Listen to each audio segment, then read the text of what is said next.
right, so our last case is a 76-year-old former smoker man with a small volume stage 3A and 2 node positive left upper lobe squamous lung cancer. Was a PD-L1 of less than 1%, receives preoperative chemotherapy with nivolumab, got cisplatin, vinorelbine, and nivolumab as neoadjuvant therapy. His scan shows overall stable findings after neoadjuvant therapy prior to surgery and undergoes a successful resection. But pathology shows very little treatment effect and viable N1 and N2 nodal disease in multiple nodes. What would you recommend in the post-operative setting for this patient? I can start. This is, I would argue, a data-free zone right now.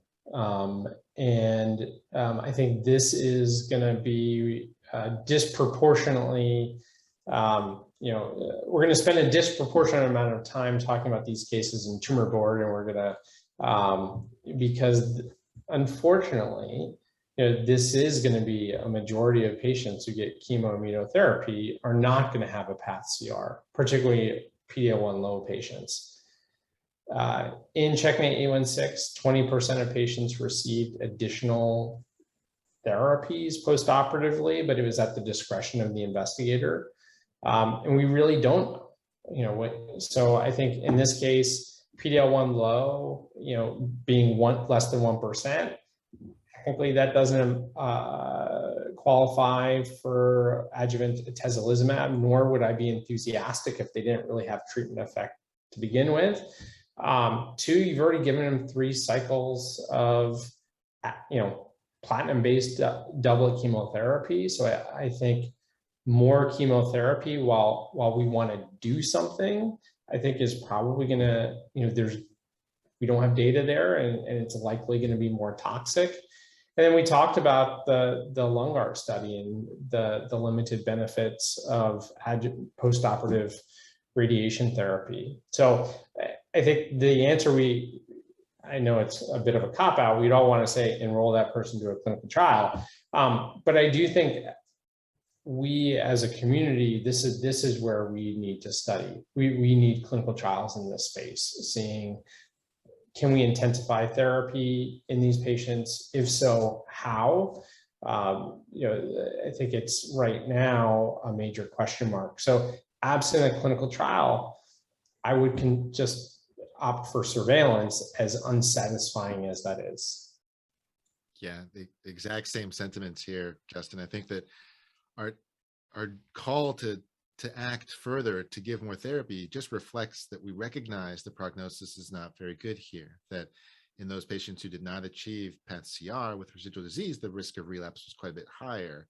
But that's different from saying that giving more therapy will have a positive outcome. And I think that I agree, giving more chemotherapy, a few more cycles of platinum-based chemotherapy, I think that's only treating us, just sort of letting me feel like I've done something, when really all I've done, I think, is probably just expose them to more risk, increasing toxicity. And I think Lombardi is a great example of that. We have high risk of relapse, so we're going to radiate that area. And we saw from Lombardi that the rate of sort of treatment-related morbidity was quite high and sort of tipped the scales in the other direction. So I think there is the potential to do harm by giving therapy that has clear risk, clear toxicity, but no proven benefit. And I agree that we want to explore this space in trials. When this happened, I think that we would generally recommend close surveillance after this. I completely agree. I agree. I think I would do the same, and we would probably recommend close surveillance.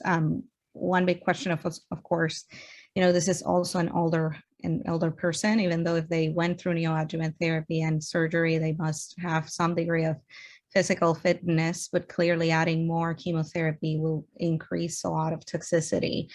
So it's not something that I would recommend in this space either. I think we definitely need studies, or at least real world data, on what patients who now we're going to start treating in this way, what their outcomes are, and what are some of the different characteristics that may allow us to identify who needs therapy or who may benefit from it. And the other part is, it is a squamous lung cancer in particular. We haven't talked about whether this patient should undergo full molecular testing at the same time and genotyping of their tumors. It's something that we routinely do, but we all know that even on guidelines, it is the squamous versus adenocarcinoma, and squamous, it is a lighter recommendation base. But I think on this patient particularly, it's something that would be helpful also at the same time in determining at the time of recurrence, is there going to be any other specific trials that they be amenable to, or do they have any alterations that would make us decide for a different therapy at this stage? Yeah, excellent point. Completely agree. We'd also do profiling.